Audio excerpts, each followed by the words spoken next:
ദൈവ തിരുനാമം മഹത്വപ്പെടുമാറാകട്ടെ. കർത്താവിൽ അനുഗ്രഹീതരെ, പരിശുദ്ധ സഭ അതിശ്രേഷ്ഠമായ നോമ്പിൻ്റെ നാളുകൾ കൂടി കടന്നു പോവുകയാണല്ലോ. നോമ്പിൻ്റെ 6-ാമത്തെ ഞായറാഴ്ച, 36-ാം ഞായറാഴ്ച പരിശുദ്ധ സഭാ ദിനമായി കൊണ്ടാടുകയാണല്ലോ. അനുഗ്രഹീതമായ പരിശുദ്ധ സഭാ ദിനം 1912 പരിശുദ്ധ സഭയിൽ മലങ്കരയിൽ കാതോലിക്കേറ്റ് സ്ഥാപിച്ചതിൻ്റെ സ്മരണാർത്ഥം മാർത്തോമാ ശ്ലീഹായുടെ സിംഹാസനത്തോടുള്ള കൂറും വിധേയവുമൊക്കെ പ്രഖ്യാപിച്ചുകൊണ്ടും അത് വിശ്വാസികളിൽ ആഴമായത് വീണ്ടും ഊട്ടിയുറപ്പിച്ചുകൊണ്ടുമൊക്കെ പരിശുദ്ധ സഭ ഇന്നേ ദിവസം സഭാദിനമായിട്ട് ആചരിക്കുമ്പോൾ ഇടവക തലങ്ങളിൽ പരിശുദ്ധ സഭ കൊടി ഉയർത്തിയും സമ്മേളനങ്ങൾ നടത്തിയും കാതോലിക്ക ദിന സമാഹരണങ്ങളൊക്കെ നടത്തി ഓരോ ഇടവകകളും പരിശുദ്ധ സഭാദിനം അതിശ്രേഷ്ഠമായി ഇന്നേ ദിവസം കൊണ്ടാടുന്നു. ഇനി ആരാധനാ ക്രമീകരണങ്ങളിലേക്കൊക്കെയും കടന്നു വരുമ്പോൾ ഇന്ന് വായിച്ച കേട്ട എവങ്കലിയൻ ഭാഗം വിശുദ്ധ യോഹന്നാൻ്റെ സുവിശേഷം 9-ാം അധ്യായം 1 മുതൽ 41 വരെയുള്ള വാക്യങ്ങൾ. കുരുടനായ ഒരു മനുഷ്യൻ്റെ ജീവിതം അപ്പാടെ നമ്മോട് സംസാരിക്കുന്ന ചില ധ്യാന വിഷയങ്ങളുണ്ട്. ഈ 41 വാക്യങ്ങൾ അതിദൈർഘ്യമായ ഒരു ഏവങ്കേലിയൻ ഭാഗമാണെങ്കിലും ഒരു കുരുടനായ മനുഷ്യൻ്റെ ജീവിതത്തിലെ ചില കാഴ്ചകളിലേക്കൊന്ന് കടന്നു ചെല്ലുവാനും അവയെ ധ്യാനാത്മകമായി ഒന്ന് ചിന്തിക്കുവാൻ തക്കവണ്ണം ഈ ദിവസം നമുക്ക് സാധ്യമാകുന്നു എന്നുള്ളതിൽ ദൈവത്തെ മഹത്വപ്പെടുത്താം. കുരുടനായ മനുഷ്യൻ കടന്നുപോയ അവൻ്റെ ജീവിത വഴികളിൽ വളരെ ദൈർഘ്യമേറിയ പ്രയാസമേറിയ അവൻ്റെ ജീവിത വഴികളെ ആഴമായിട്ട് ഒന്ന് തൊടുവാനും അവയൊന്ന് മനസ്സിലാക്കുവാൻ തക്കവണ്ണം ഈ സമയം നമുക്ക് ഉപയോഗിക്കാം. അവൻ്റെ യാത്രകളുടെ ദൈർഘ്യം, പ്രയാസങ്ങൾ, ഈ ഭൂമിയിലേക്ക് കടന്നു വന്ന ദിനം മുതൽ അവൻ്റെ ജീവിതത്തിൽ നേരിട്ട പ്രയാസങ്ങളുടെയും വെല്ലുവിളികളുടെയും ഒക്കെ കാലമൊക്കെ നമുക്കൊന്ന് ചിന്തിക്കാം. ഒന്നാമതായിട്ട് ഭവനം മുതൽ തെരുവ് വരെ എന്നുള്ള ആദ്യ ഭാഗം. ഒരു വ്യക്തി ഒരു ഭവനത്തിൽ മകനായോ മകളായോ ഒക്കെ ജനിച്ച് അവൻ്റെ മുൻപോട്ടുള്ള ജീവിതയാത്രയിൽ പ്രാരാബ്ധങ്ങളും പ്രതിസന്ധികളുമൊക്കെ സ്വാഭാവികമായിട്ടും ക്രിസ്ത്യാനി എന്ന നിലയിൽ അവൻ്റെ ജീവിതത്തിൻ്റെ ഭാഗം, സഹനം, കഷ്ടതയൊക്കെ ഭാഗമാകുന്നു. എന്നാൽ ഇവിടെ പിറവിക്കുരുടനായ ഒരു മനുഷ്യനാണ്. അവൻ ഒരു കുഞ്ഞായി ഈ ഭൂമിയിലേക്ക് കടന്നു വന്നപ്പോൾ തന്നെ ഒരു കുരുടനായി തന്നെ കടന്നു വന്ന ഒരു വ്യക്തി, പിറന്നു വീണ ഭവനം കാണുവാനാകാതെ, ജന്മം നൽകിയ മാതാപിതാക്കളെ കാണുവാനാകാതെ, താൻ ആയിരിക്കുന്ന സമൂഹത്തെ ചുറ്റുപാടുകളെ കാണാനോ മനസ്സിലാക്കുവാനോ സാധിക്കാതെ ഈ ഭൂമിയിലേക്ക് കടന്നു വന്ന പിറവിക്കുരുടനായ ഒരു മനുഷ്യൻ. അവനെ നാം പിറവിക്കുരുടൻ എന്ന് വിശേഷിപ്പിക്കുമ്പോൾ അതിനപ്പുറത്തേക്ക് അവൻ ജനിച്ചു വീണ ഭവനം മുതൽ തെരുവ് വരെ അവനെ നടത്തിയ ചില യാഥാർത്ഥ്യങ്ങളെ നാം കാണേണ്ടതായിട്ടുണ്ട്. നമുക്കറിയാം, അന്ധകാരം, ഇരുട്ട് വ്യാപിച്ചു കഴിഞ്ഞാൽ അത് ശാരീരികമായും മാനസികമായിട്ടും സാമ്പത്തികമായിട്ടുമൊക്കെ വല്ലാണ്ട് ഈ മനുഷ്യനെ അങ്ങ് ബാധിക്കുന്നതായിട്ട് നാം കാണുന്നു. വല്ലാണ്ട് തീർച്ചയായിട്ടും അവനെ അസ്വസ്ഥനാക്കിയിട്ടുണ്ട്. ഒരുപക്ഷെ 4 ചുമരുകൾക്കുള്ളിൽ കിടന്ന് അവൻ്റെ അസ്വസ്ഥതകൾ കൂടിയതുകൊണ്ടാകാം, ഒരുപക്ഷെ അല്ല അവൻ്റെ ജീവിത സാഹചര്യം കൊണ്ടാകാം ഭവനം വിട്ട് തെരുവിലേക്ക് അവൻ ഇറങ്ങേണ്ട സാഹചര്യം ഉണ്ടാകുന്നു. ഏതെങ്കിലും ഭാഗത്ത് പറയുന്നുണ്ട്, അവൻ യാചകനായി ഭിക്ഷകനായി തെരുവിലിരുന്ന് ഭിക്ഷയാചിച്ച മനുഷ്യനല്ലേ എന്ന് പിറവിക്കുടനെ പറ്റി പറഞ്ഞു വെക്കുന്നുണ്ട്. ഒരുപക്ഷെ ഭവനത്തിൻ്റെ 4 ചുമരുകൾക്കുള്ളിൽ നിന്ന് മാറി അതിവിശാലമായ തെരുവിലേക്ക് കടന്നു വന്നപ്പോൾ അവന് സ്വീകരിക്കേണ്ടി വന്ന, അല്ലെങ്കിൽ അവനായിത്തീരേണ്ടി വന്നത് ഒരു യാചകൻ്റെ വേഷത്തിലേക്ക് അവൻ കടന്നു വരികയാണ്. ഒരുപക്ഷെ ആ ഇരുണ്ട യാത്രയിൽ തെരുവുകളിൽ അവൻ്റെ ഉൾവെളിച്ചം കൊണ്ട് ഒരുപാട് നല്ല മനുഷ്യരെ അവൻ കണ്ടേക്കാം.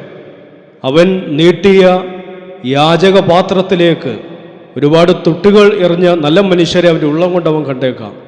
എന്നാൽ അവിടെയൊക്കെ നാം ഓർക്കുക, ഈ നോമ്പുകാലം പഠിപ്പിക്കുന്നത് മുമ്പിൽ നീട്ടപ്പെടുന്ന ചില ഇരുണ്ട പാത്രങ്ങളിൽ ചില വെളിച്ചങ്ങളെ പകരുവാൻ തക്കവണ്ണം നമുക്ക് ഇടയാകണം. ഈ നോമ്പതാണ് പഠിപ്പിക്കുന്നത്. പിറവിക്കുടനായ മനുഷ്യൻ ഭവനത്തിൽ നിന്ന് തെരുവിലേക്ക് അവൻ ഇറങ്ങേണ്ട സാഹചര്യം ഉണ്ടായെങ്കിൽ അവിടെയൊക്കെ അവൻ്റെ ഉള്ളിൽ ചില നല്ല മനുഷ്യരെ അവന് കണ്ടെത്തുവാൻ തക്കവണ്ണം സാധിച്ചിട്ടുണ്ടാകാം. അവിടെയൊക്കെ അവൻ്റെ ഇരുണ്ട പാത്രങ്ങളിലേക്ക് ഒരല്പം വെളിച്ചത്തെ പകരുവാൻ തക്കവണ്ണം അവിടെ കുറേ നല്ല മനുഷ്യർക്ക് തീർച്ചയായിട്ടും സാധിച്ചിട്ടുണ്ടാകാം. ഇനി രണ്ടാമതായിട്ട്, തെരുവ് മുതൽ ശീലോഹോം കുളം വരെയുള്ള അവൻ്റെ ജീവിതത്തിൻ്റെ ഒരു ഭാഗമാണ്. തെരുവിൽ നിന്ന് അവൻ ശീലോഹോം കുളത്തിലേക്ക് പോകുന്ന ഒരു അനുഭവം. ഒരുപക്ഷെ തെരുവിൽ അവൻ കേട്ടിട്ടുണ്ടാകാം, ഞാൻ ലോകത്തിൻ്റെ വെളിച്ചമാകുന്നു എന്ന് വിളിച്ചു പറഞ്ഞവൻ്റെ പേര് അല്ലെങ്കിൽ വിളിച്ചു പറയുന്നൊരു ശബ്ദം ഇടയ്ക്കൊക്കെ ഒരുപക്ഷെ ഈ പിറവിക്കുണ്ടനായ മനുഷ്യൻ അവൻ യാചകനായിരിക്കുന്ന സമയത്ത് ഒരുപക്ഷെ അവൻ കേട്ടിട്ടുണ്ടാകാം. അവിടെയൊക്കെ ഈ തെരുവിൽ നിന്ന് ശീലോഹോമിലേക്ക് ഒരു യാത്ര ഉണ്ടാകുമെന്ന് ഒരുപക്ഷെ അവൻ ആഗ്രഹിച്ചിട്ടുണ്ടാകാം. എന്നാൽ അതിനപ്പുറത്തേക്ക് ഈ ലോകത്തിൻ്റെ വെളിച്ചമായ നമ്മുടെ തമ്പുരാൻ അവനിലേക്ക് അടുത്തു വരുന്നു. അവിടെ ഒരുപക്ഷെ ഈ ശിഷ്യന്മാർ ഒരു കാരണമാകുന്നുണ്ട്. കടന്നു പോകുമ്പോൾ ശിഷ്യന്മാരാണ് അവനെ കാട്ടിക്കൊടുക്കുന്നത്. ഈശ്വരന് മുൻപിൽ അവനെ കാട്ടിക്കൊടുത്തു അവനെ ഒന്ന് പരിചയപ്പെടുത്തുകയാണ്, പിറവിക്കുള്ളനായ മനുഷ്യനാണ് എന്ന് പറഞ്ഞുകൊണ്ട്. അങ്ങനെ ലോകത്തിൻ്റെ വെളിച്ചമായ തമ്പുരാൻ മണ്ണിനെ നനച്ചു ചേറുണ്ടാക്കി ആ വെളിച്ചം അവൻ്റെ കണ്ണുകളിൽ പകർന്നു. ശിലോഹോമിൽ പോയി അവൻ കഴുകി. അങ്ങനെ അവൻ്റെ കാഴ്ച, പിറവിക്കുള്ളനായ മനുഷ്യൻ, നമ്മൾ ചിന്തിക്കണം, അന്ധകാരം അവന് ജന്മനാ ഉണ്ടായിരുന്ന ഒരു സാഹചര്യത്തിൽ ലോകത്തിൻ്റെ വെളിച്ചം അവനിലേക്ക് കടന്നു വന്നപ്പോൾ അവൻ്റെ പിറവിക്കുരുടൊക്കെ മാറി അവൻ ശീലോഹോമിൻ്റെ അവസ്ഥയിൽ കാഴ്ച ലഭിക്കുന്ന ഒരുവനായിട്ട് അവൻ മാറ്റപ്പെടുകയാണ്. അവിടെ പലരും അവനെ വിചാരണ ചെയ്യുന്നുണ്ട്. അവൻ്റെ മാതാപിതാക്കളെ വിചാരണ ചെയ്യപ്പെടുന്ന ചില സന്ദർഭങ്ങളൊക്കെ ഉണ്ട്. അവൻ പറയുന്നുണ്ട്, ഞാൻ കുരുടനായിരുന്നു, ഇപ്പോൾ എനിക്ക് കണ്ണ് കാണാമെന്നുള്ള ഒരു വലിയ അനുഭവം അവനവിടെ പങ്കുവയ്ക്കുന്നുണ്ട്. ഒരുപക്ഷെ നമ്മുടെയൊക്കെ ജീവിതയാത്രകളിൽ ഈ നോമ്പുകാലം നമുക്കൊക്കെ ഈ ശീലോഹോമിൻ്റെ അനുഭവം നമുക്ക് പകർന്നു തരണം. ഈ നോമ്പ് ഒരു ശീലോഹോം കുളമാണെങ്കിൽ ഇതിൽ നിന്ന് ചില വെളിച്ചങ്ങളെ, ചില ഉൾക്കാഴ്ചകളെ ഒക്കെ നേടിയെടുക്കുവാൻ തക്കവണ്ണം നമുക്കിടയാകണം. തെരുവിൽ യാചകനായിരുന്ന മനുഷ്യൻ ശീലോഹോമിൻ്റെ അവസ്ഥയിലേക്ക് കടന്നു പോകുമ്പോൾ ഈ ലോകത്തിൻ്റെ വെളിച്ചം അവനോടുകൂടെ നടന്ന് അവനെ കാഴ്ച നൽകി ശീലോഹോമിൻ്റെ അവസ്ഥയിൽ അവൻ കാഴ്ച പ്രാപിച്ചെങ്കിൽ നോമ്പുകാലം നമ്മെ സംബന്ധിച്ചിടത്തോളം ഈ ശീലോഹമാവുന്ന നോമ്പിൻ്റെ അനുഭവത്തിൽ ചില കാഴ്ചകളെ, തമ്പുരാനിലേക്ക് നോക്കുവാനുള്ള സാധ്യതകളെ ഈ നോമ്പുകാലം നമുക്ക് തുറന്നു തരുവാൻ തക്കവണ്ണം ഇടയാകണം. അവസാനമായിട്ട്, ശീലോഹോ മുതൽ കർത്താവ് വരെയുള്ള ഈ പിറവിക്കുരുടനായ മനുഷ്യൻ്റെ ജീവിത യാത്ര, അവൻ്റെ ഭവനത്തിൽ നിന്ന് ആരംഭിച്ച് അവൻ തെരുവിലെത്തി. തെരുവിൽ നിന്ന് ശീലോഹോം കുളത്തിൻ്റെ അനുഭവത്തിലെത്തി. ഇനി ശീലോഹോം കുളത്തിൻ്റെ അനുഭവത്തിൽ നിന്ന് കർത്താവിലേക്ക് കടന്നു വരുന്ന ഒരു അനുഭവം.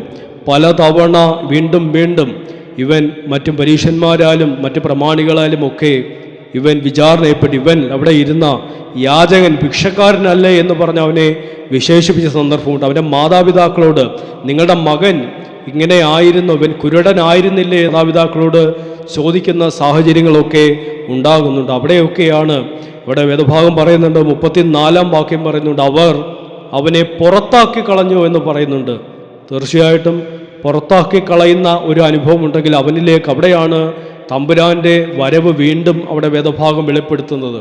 അവനെ പുറത്താക്കി കളയുമ്പോൾ തമ്പുരാൻ അവനെ തേടി അവൻ്റെ മുൻപിലേക്ക്, അവൻ്റെ കണ്ണുകൾക്ക് മുൻപിലേക്ക് തമ്പുരാൻ കടന്നു വരുന്ന ഒരു അനുഭവമുണ്ട്. എന്നിട്ട് ചോദിക്കുന്നുണ്ട്, നീ ദൈവപുത്രനിൽ വിശ്വസിക്കുന്നുവോ? അപ്പോൾ അവൻ ചോദിക്കുന്ന ചോദ്യമുണ്ട്, അത് ആരാണ് എന്ന് ചോദിക്കുന്നു. അപ്പോൾ തമ്പുരാൻ പറയുകയാണ്, നിൻ്റെ മുൻപിൽ നിൽക്കുന്നവൻ തന്നെയാണ്. അപ്പോൾ അവൻ പറയുന്ന ഒരു സാക്ഷ്യമുണ്ട്, ഞാൻ വിശ്വസിക്കുന്നു. അത് ഈ മനുഷ്യൻ, പിറവിക്കുള്ളനായ ജനിച്ച ഈ മനുഷ്യൻ്റെ ഒരു സാക്ഷ്യമാണ്. മുൻപിൽ വന്നു നിൽക്കുന്ന തമ്പുരാനെ കാണുമ്പോൾ ഞാൻ വിശ്വസിക്കുന്നു എന്ന് ഏറ്റുപറയുന്ന അനുഭവം. അവൻ്റെ അന്വേഷണങ്ങൾ അവിടെ അവസാനിച്ചു. അവൻ്റെ വിശ്വാസത്തെ തമ്പുരാനെ ഏറ്റുപറഞ്ഞു, ഞാൻ വിശ്വസിക്കുന്നു. അതിനെ മറ്റാരോടും ചോദിക്കേണ്ട, അവൻ്റെ മാതാപിതാക്കളോടോ സമൂഹത്തോടും ചോദിക്കേണ്ട ബാധ്യത അവനില്ല. അവൻ്റെ മുൻപിൽ കണ്ട തമ്പുരാനെ ഞാൻ വിശ്വസിക്കുന്നു എന്ന് ഏറ്റുപറയുവാൻ തക്കവണ്ണം ധൈര്യം പൂണ്ടവനായി ഈ മനുഷ്യൻ കടന്നു വരികയാണ്.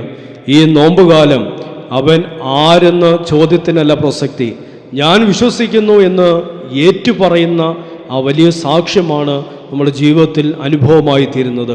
3 കാര്യങ്ങളാണ് നാം ചിന്തിച്ചത്. ഈ പിറവിക്കൊല്ലനായ മനുഷ്യൻ അവൻ്റെ ഭവനം മുതൽ തെരുവിലേക്ക് കടന്നു വന്നപ്പോൾ ആ യാത്രയിൽ ഒരുപാട് പ്രതിസന്ധികളിൽ യാചകനായി ആ തെരുവോരങ്ങൾ ഇരിക്കേണ്ട സാഹചര്യം അവനുണ്ടായി. ഇനി തെരുവിൽ നിന്ന് ശീലഹോം കുളത്തിൻ്റെ അനുഭവത്തിലേക്ക് കടന്നു വന്നപ്പോൾ അവിടെ അവൻ്റെ ഇരുണ്ട ജീവിതത്തിൽ തമ്പുരാനാകുന്ന സത്യവെളിച്ചം അവൻ്റെ കണ്ണുകൾക്ക് കാഴ്ചകളെ തിരികെ നൽകി. അവിടെ കൊണ്ട് അവസാനിക്കുന്നില്ല. ശീലഹോം മുതൽ കർത്താവ് വരെയുള്ള ജീവിത ദൈർഘ്യത്തിൽ അവൻ ഏറ്റുപറഞ്ഞു, എൻ്റെ മുന്നിൽ കണ്ട തമ്പുരാൻ, അത് മറ്റാരോടും ചോദിക്കുകയും പറയുകയും വേണ്ട, എൻ്റെ മുൻപിൽ കണ്ട തമ്പുരാനെ ഞാൻ വിശ്വസിക്കുന്നു എന്ന് ഏറ്റുപറഞ്ഞ ആ വലിയ സാക്ഷ്യം. നോമ്പുകാലം അതാണ് നമ്മെ പഠിപ്പിക്കുന്നത്.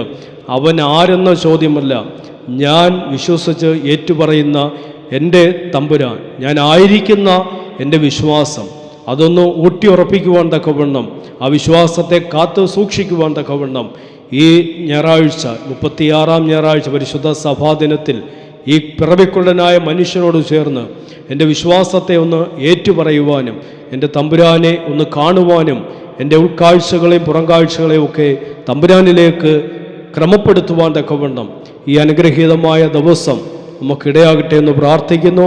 പരിശുദ്ധ സഭാദിനത്തിൻ്റെ എല്ലാവിധമായ പ്രാർത്ഥനകളും നേരുന്നു. ഇനിയുള്ള വളരെ ചുരുങ്ങിയ ദിവസങ്ങൾ അനുതാപത്തോടും പ്രാർത്ഥനയോടും കണ്ണുനീരോടും കൂടി ഈ നോമ്പുകാലം പൂർത്തീകരിച്ച് കഠാനുഭവങ്ങളുടെ അനുഭവങ്ങളിൽ തമ്പുരാനോട് ചേർന്ന് നിന്ന് ഗോകുൽത്താട് അനുഭവങ്ങളെ നേടുവാൻ തക്കവണ്ണം തമ്പുരാൻ നമ്മളേവരെയും ഇടയാകട്ടെ എന്ന് പ്രാർത്ഥിക്കുന്നു.